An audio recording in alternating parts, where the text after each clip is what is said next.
Now I'll take you through a closer look of our advanced machine learning profile synthesis. We'll see how our data science team looks through this data and presents it both in the app as well as a real life example. So you can see here the first step is the collection of data. This is coming from a number of different sources. This might be coming from your PMS.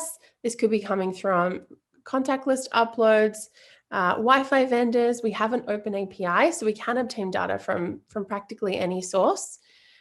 It's very hard for you to police all of this data to make sure that it's clean coming in, especially for some of the historic data that might be on site.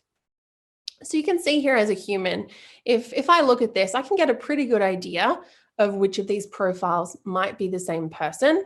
I'd say the first three and maybe the last one.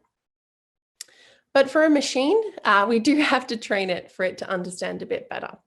So once we have the data collected, we go on to the next phase. You can see here the following phases to normalize the data. So on the previous slide, there were special characters in some of these fields. Depending on your PMS, there might have been a middle name field in the name. The location we've actually normalized. So we've ran this through to make sure that that address is normalized. So we're comparing apples to apples. Once we've done this, it's much easier for us to be able to look at these profiles and compare them to account for things like the first name being in the last name field, the last name being in the first name field. We've also removed on that bottom profile, there was a word in that on the last slide that showed, not provided. So someone has manually typed that in, and we've removed that because we can see that that's dummy data. After we've done that, we create these clusters of candidate sets. So it's very programmatically expensive to compare all of your profiles together when we know that they might not be an exact match. So as you can see here with this visual representation, Jane Smith on the left, she's very likely to not be the same person as all of these other profiles. So what we're doing is we're comparing the profiles that we think might be the same within their own candidate sets and not wasting time and computing power comparing a profile that we know is not the same person. Then the profiles come into the machine learning classifier.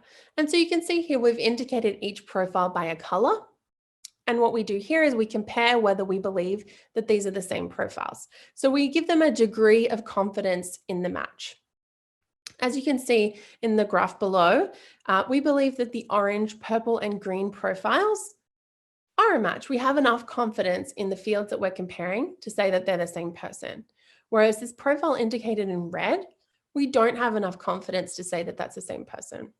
For us, we would much prefer to have two individual profiles of the same person in Revinate than have one profile made up of two people in the real world.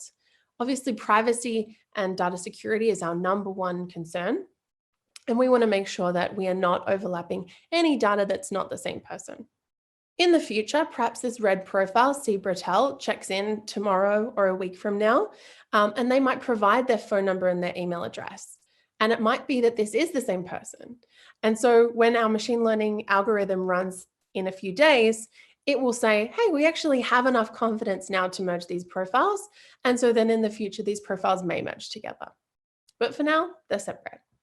As you can see here, we have an actual example from our own data set. We've obviously anonymized this as we care about personal data, but this really shows the value that our customers are getting from this. So here on the left, we have a Caroline Brettel. Looks like there might be a typo in that name. This person booked on booking.com. So they've given us this guest.booking.com masked email address, which we know after some time might not be reachable. They've stayed once, they've spent quite a bit of money, and they've given us their phone number. The profile in the middle here, Caroline Brettel, got a Gmail address for her. She's stayed once again, spent a bit of money. She's given us a phone number and address. Great job, collections team at front desk, making sure that they capture all of that information. And then here on the right, we have Carol Brettel, who has checked in with an Expedia email address and again has one stay. She's actually declined her phone. Someone's typed in the word declined, which isn't that helpful, but she has given us an address. So based on the fields that we've matched and the confidence we're able to get in this, we've been able to merge this profile together.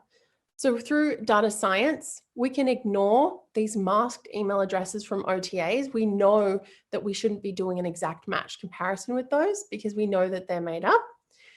We're able to strip away some of the extra details on the phone number. We're able to remove the declined word because we know that that's a dummy word that a lot of times people put into that field in order to have confidence that this is the same person. You'll also notice on the left profile, we found a typo in the name. And so we've removed that. And on the right profile, that's a nickname.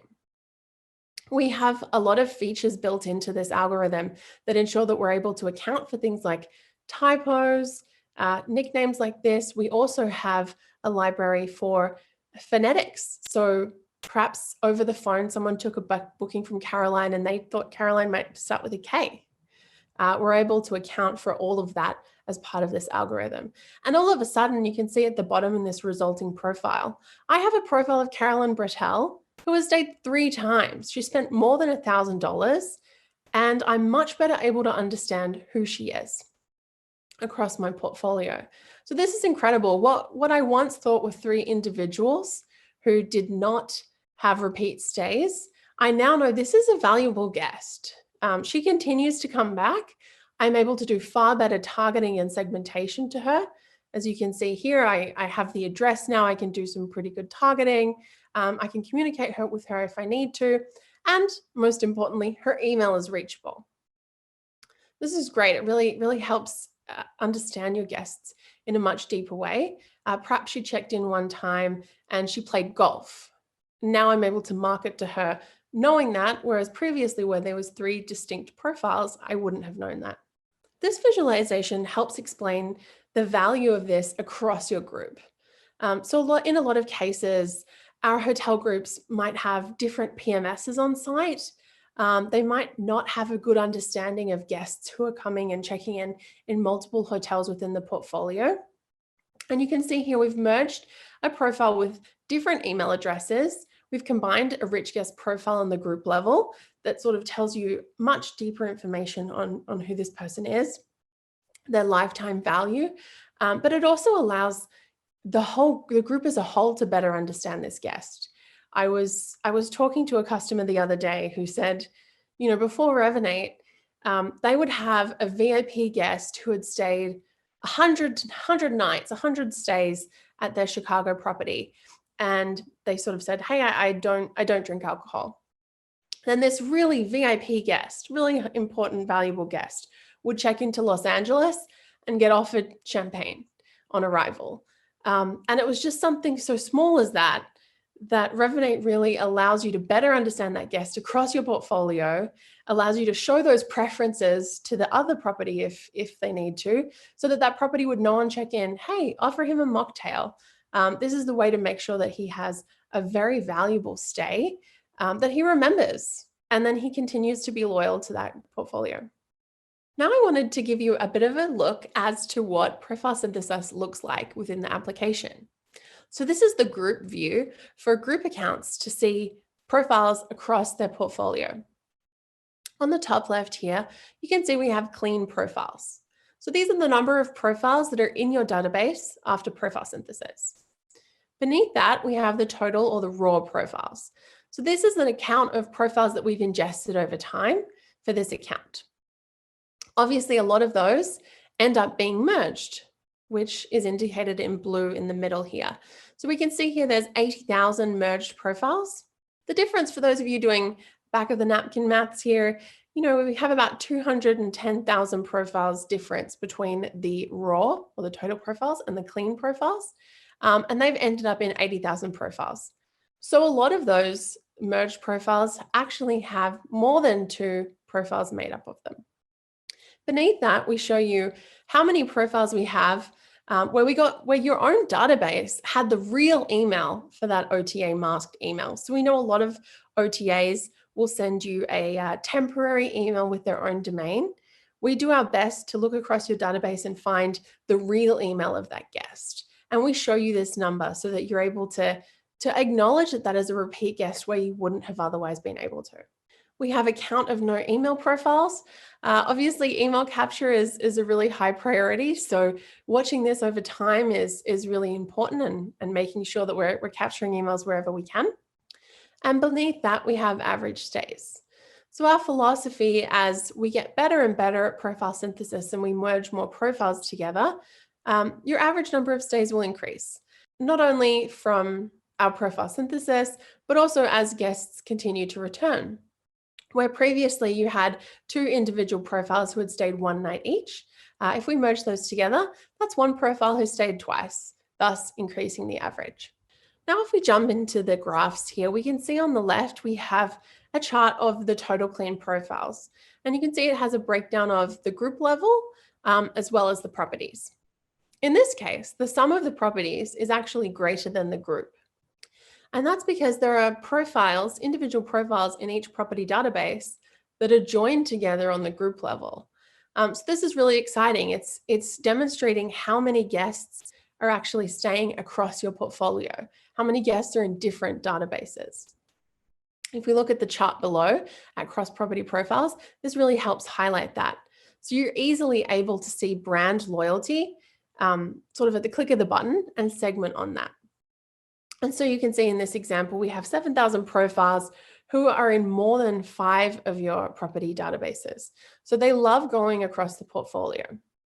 You can easily create a segment. A lot of our customers are using this today. You know, if they're opening a new property and they want to find people who are very likely to go there, people who are very brand loyal, not to a specific property, but to the actual brand itself, you can easily create a segment, reach out to those other loyal guests.